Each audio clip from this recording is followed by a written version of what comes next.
विजयनगर नामक एक गांव में एक गरीब किसान रामकिशन अपनी बेटी सीमा के साथ रहता था।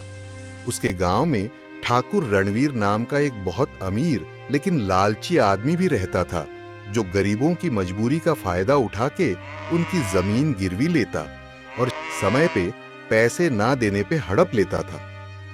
दूसरी तरफ कई सालों से ठीक से वर्षा ना होने के कारण राम किसान की सारी फसल खराब हो गई और इस साल उसका बहुत नुकसान हो गया। गुजारा करने के लिए राम किशन ने अपनी एक छोटी सी जमीन ठाकुर रणवीर सिंह को गिरवी दे दी। उस जमीन के बदले उसे थोड़ा सा पैसा मिला था, जिसे वो अपनी बेटी का गुजारा चलता है। अगर इस बार भी मेरी फसल अच्छी नहीं हुई और कर्ज माफ नहीं हुआ तो जमीन को छुटाना मुश्किल हो जाएगा। अब तो बस मेरे पास एक आखिरी ही जमीन बची है। पिताजी, आप चिंता मत करो, ऊपर वाला सब ठीक कर देगा। रामकिशन बहुत लगन से खेती करने में लग जाता है, परंतु इस साल बहुत बारिश होती है। कई दिन लगातार बारिश होने के कारण फसलें खराब हो जाती हैं। अपनी फसल को देखकर रामकिशन बहुत दुखी होता है। पिताजी, अब तो हमारा सारा राशन और पैसा भी खत्म हो गया है। अब हम क्या करेंगे?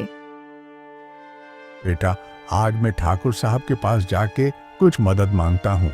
शायद हम पे दया करके हमें कुछ अनाज दे दे।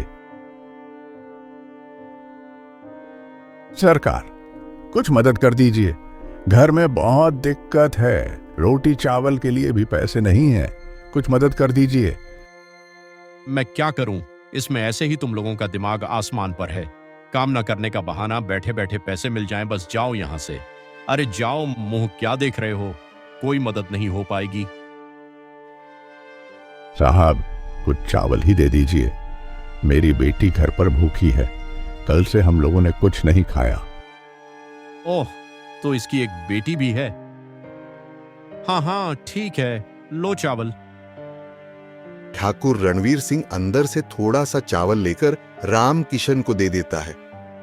आपका बहुत बहुत आभार सरकार। ईश्वर आपका भला करें।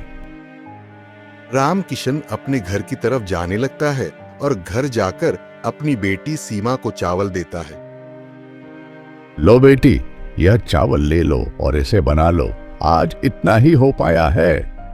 ठाकुर साहब ने मदद कर दी, वरना आज तो भूखा ही सोना पड़ता। दोनों ने चावल खाया और सोने के लिए लेट गए। ना जाने कल के खाने का इंतजाम कैसे होगा। मेरा गुजारा तो किसी तरह हो जाएगा, पर मैं सीमा को इस हाल में नहीं देख सकता। मैं तो कहीं ना कहीं से मांग के खा लूंगा।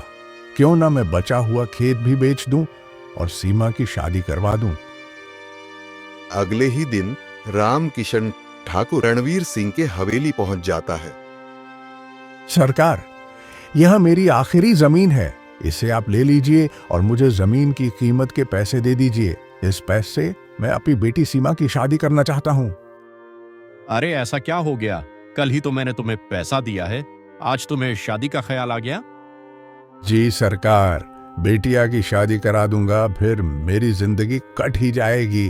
भगवान ने बेटा दिया होता तो मदद करता, पर ईश्वर को जो मंजूर। सरकार, यह जमीन भी मैं किसके लिए रखूंगा? मैं भी अब बीमार ही रहता हूं, खेती भी नहीं कर सकता। इसलिए यह जमीन रहोगा भी तो किस लिए? बस अब इसे बेच के बिटिया की शादी कर दूंगा। अच्छा, तो क्या तुमने कोई लड़का देखा है? हाँ सरकार, मेरे दोस्त का बेटा है, काफी अच्छा है। बस थोड़ा सा पैसा आ जाता तो शादी में पक्की कर देता। खाली हाथ शगुन ले जाना भी तो अच्छा नहीं लगता। जो भी है, अब वहां तुम रिश्ता नहीं करोगे। मैं तुम्हें इसके बदले अच्छी रकम दूंगा, लेकिन तुझे मेरे दोस्त शिवनाथ से ही अपनी बेटी की शादी करोगे। यही तुम्हारे लिए अच्छा होगा। पर मालिक, उनकी तो उम्र बहुत ज्यादा है। मेरी बेटी के लिए और उनके तो 2 बच्चे भी हैं। मुझे नहीं पता, बस मैंने कह दिया। ये लो पैसे, अगले हफ्ते तक शादी की तैयारी कर लेना। रामकिशन गरीब किसान था। ठाकुर रणवीर सिंह के आगे कुछ बोल ना सका। ठाकुर रणवीर सिंह का दोस्त शिवनाथ उम्र में से काफी बड़ा था। उसकी पत्नी का 1 बरस पहले ही देहांत हो चुका था। उसके 2 जवान बेटे भी थे, मोहन और सुरेश। हे ईश्वर, यह क्या कर दिया मैंने। अपनी ही बेटी की भलाई करने गया था और यह तो उससे भी बुरा हो गया। अब सीमा क्या सोचेगी कि वह मेरे ऊपर बोझ है। तभी पिताजी ने मेरे साथ ऐसा किया, मुझे बुढ़े के हवाले कर दिया। कोई तो मेरी मदद करो। रामकिशन बहुत दुखी होता है। अगली सुबह सीमा ने अपने पिता से पूछा, क्या हुआ पिताजी? कल से आप कुछ ज्यादा ही परेशान हैं। तबीयत तो ठीक है ना आपकी? हाँ बेटी, मैं ठीक हूँ। हाँ पिताजी, और इस बार आप देखिएगा, हमारी खेती बहुत अच्छी होगी। रामकिशन का दुख कम नहीं हुआ। वह अपनी परेशानी किसी से ना कह सका। रामकिशन अपने खेत को आखिरी बार देखने जाता है और वहां बैठ के आंसू बहाता रहता है। हे ईश्वर, यह कैसा इंसाफ है। ना खाने को खाना है, ना पहनने को कपड़ा। बेटी का घर अच्छे से बसाना चाहता था, वह भी नहीं हो सका। तू मेरे प्राण ले ले, मैं अब इस दुनिया में और नहीं जीना चाहता। एक बाप और क्या चाहता है। उसकी बेटी ने ससुराल में खुश रहे, वो भी मैं नहीं कर पा रहा। कहकर वह आंसू बहाता रहता है। ऐसे ही रात हो जाती है। सीमा परेशान होकर अपने पिता को ढूंढने घर से निकल के बाहर आ जाती है और हर जगह ढूंढने लगती है। सीमा, पिताजी, पिताजी। तभी दूर से आते हुए वह अपने पिता को देखती है। तभी तेज रफ्तार में आ रही एक कार ने रामकिशन को पीछे से जोर से टक्कर मार दिया। पिताजी, पिताजी, आंखें खोलिए। सीमा रोने लगती है। तभी गाड़ी से एक लड़का निकलता है।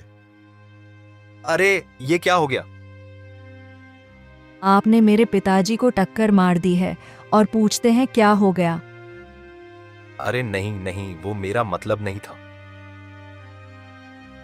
आपने मेरे पिताजी को इतनी जोर से टक्कर मारी है, उनका खून ही नहीं रुक रहा है। इनके सिवा मेरा अब कोई नहीं है। अगर पिताजी को कुछ हो गया तो मैं भी नहीं जी सकूंगी। रामकिशन को अस्पताल ले जाया जाता है। वहां डॉक्टर शर्मा बताते हैं, इनके दोनों पैर टूट गए हैं। थोड़ी देर बाद रामकिशन को होश आता है। बेटी, मुझे तुमसे कुछ कहना है। हाँ पिताजी, कहिए, पर आप बिल्कुल परेशान मत होइए। आप जल्दी ही ठीक हो जाएंगे। बेटी, ठाकुर रणवीर सिंह ने मेरे साथ अच्छा नहीं किया।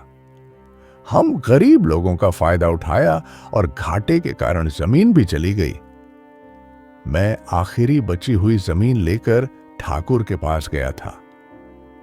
उसे बेचकर मैं तुम्हारी शादी करना चाहता था, पर ठाकुर चाहता है कि मैं तुम्हारी शादी उसके बुढ़े दोस्त शिवनाथ से कर दूं। उसने मुझे 1 हफ्ते का टाइम दिया था। उसमें से अब 3 दिन निकल गए हैं। मैं ना कुछ सोच पाया और ना कुछ कर पाया। मुझे क्षमा कर दो बेटी, मुझे क्षमा कर दो। सीमा को यह सब सुनकर बहुत दुख होता है, पर वह अपने पिता की तबीयत देखकर उनसे कहती है, पिताजी, इसमें आपका कोई कसूर नहीं है। आप अपने आप को दोषी क्यों मानते हैं? आपने तो हमेशा मेरी भलाई का ही सोचा है, और इस बार भी भलाई के लिए ही आप गए थे। वैसे भी पिताजी, हम गरीब अमीर लोगों का क्या कर पाएंगे? और वैसे भी पिताजी, अगर ईश्वर ने यही लिखा होगा मेरी किस्मत में, तो आपकी इसमें कोई भी गलती नहीं है। मैं बलराम से शादी करने के लिए तैयार हूँ। बाहर खड़ा वह लड़का यह सब बातें सुन लेता है और अंदर आकर कहता है, काका, आप बिल्कुल परेशान मत हो, मैं सीमा से शादी करूंगा। यह सुनकर दोनों चौंक जाते हैं और उसी पल वह सीमा से शादी कर लेता है। सीमा को वह अपने घर ले जाने लगता है। ये तो ठाकुर साहब का घर है। क्या तुम यहाँ ड्राइवर हो? नहीं, मैं उनका इकलौता बेटा हूँ, ठाकुर अर्जुन सिंह। मैं कल ही अपनी पढ़ाई कंप्लीट करके घर वापस आ रहा था। कच्ची सड़क और तेज बारिश होने के कारण मुझे कुछ दिखाई नहीं दिया और गाड़ी समझदार जा लोगों को टकराई। कहानी में बहुत मजा आया होगा। अब एक कविता भी सुनते जाइए। बुरा करने चला था, खुद ही फंस गया। मुझे गिराने आया था, बड़ा शातिर प्लान बना के। खुद ही फिसल गया बेचारा, केले का छिलका बिछा के। सोचा था चालाकी से करेगा मेरा खेल खत्म, और उल्टा पड़ा दांव। अब खुद ही मांग रहा रहम। मुझे हराने चला था, खुद ही मात खा गया। अपनी ही गली में कुत्तों से कटवा गया। सीख यही है दुनिया वालों, मत रखना बुरी सोच, वरना किस्मत पलटेगी ऐसे, खाओगे गहरी चोट।